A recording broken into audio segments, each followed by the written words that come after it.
Olá, tudo bem, gente? Como estão? Então, pessoal, nós vamos começar aqui a nossa aula de literatura sobre trovadorismo, tá? O trovadorismo foi um período da literatura portuguesa muito importante que ocorreu por volta do século XII, XIII ali. Esse período ele compreende ali um projeto literário, né, redefinição do papel dos cavaleiros, literatura oral para entender os homens e as mulheres da nobreza, e nós vamos ter também a criação de estruturas literárias equivalentes às da relação de vassalagem, né? Então, aí uma parte mais histórica. Não podemos nos esquecer também que a literatura na Idade Média, que aí nós temos também a questão da Idade Antiga, Idade Média, Idade Moderna, Idade Contemporânea, o trovadorismo em Portugal ocorreu dentro do período da Idade Média.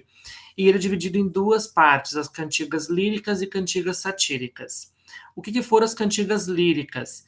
Elas dizem respeito ali às cantigas voltadas para o amor e para a amizade, os amigos. As cantigas de amor são aquelas em que um eu lírico é masculino, tá? E aí, por esse motivo, ele vai elaborar ali todo o seu texto e transmitir, passar para a sua mulher, para a sua namorada, podemos dizer assim, a sua donzela, só que muitas vezes ele não é correspondido. Então nós temos aí a ideia do amor platônico, né? O eu lírico é masculino que dedica a uma senhora.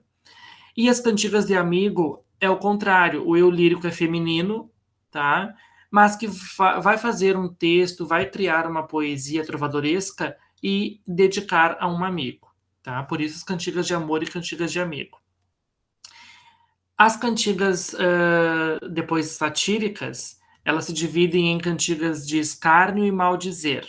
É aquela história, por exemplo, as cantigas de escárnio é um tipo de texto que faz uma crítica a algo ou a alguém de forma indireta. Por exemplo, eu não gosto de uma pessoa, mas eu vou lá e converso com outra falando mal daquela pessoa que eu não gosto. Isso é ser algo indireto, uma crítica indireta.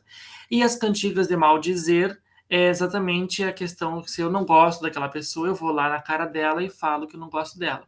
E tudo isso no trovadorismo foi feito através das poesias. Então nós vamos ter aí a crítica, né, muitas vezes ofensivas e de baixo calão, feitas de forma direta. Então, o trovadorismo, para vocês saberem, é a divisão em cantigas líricas e cantigas satíricas, com as suas subdivisões ali equivalentes. Depois, aqui na sequência, nós vamos ter a outra parte da literatura da era medieval em Portugal, que é a literatura do humanismo. O nome já diz tudo, né? O humanismo valoriza o ser humano, né? Com os seus é um período literário, né, que correspondeu a ideais filosóficos, morais e estéticos que valorizavam o ser humano, como está aqui nessa imagem, que eu vou dar um zoom aqui para vocês. Ali, ó, correspondeu a ideais filosóficos, morais e estéticos que valorizavam o ser humano. Então nós temos aí, por isso, o nome humanismo, tá? Na literatura, nós temos três tipos: a poesia palaciana, a prosa humanista e o teatro, tá?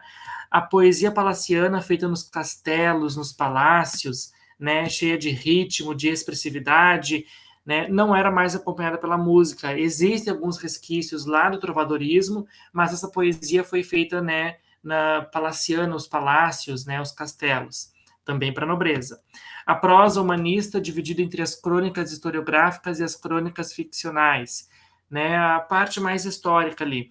E o teatro, diferentemente da poesia e da prosa, o teatro humanista português, ele era popular e tinha como objetivo moralizar e criticar a sociedade. A divisão era em autos e farsas.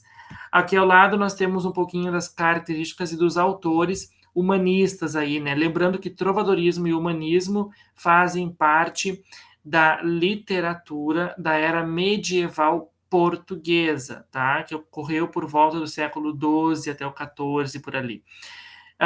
Dentre os autores, nós destacamos ali Fernão Lopes, na historiografia, Gil Vicente, com o teatro português, autor de O Alto da Barca do Inferno e A Farsa de Inês Pereira, que são as obras literárias mais importantes do teatro humanista português.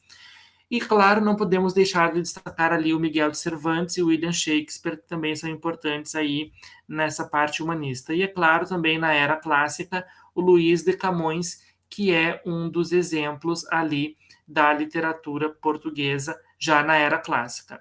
E então o trovadorismo e o humanismo fizeram parte da era medieval. Ok, gente? Ficamos por aqui. Até a próxima.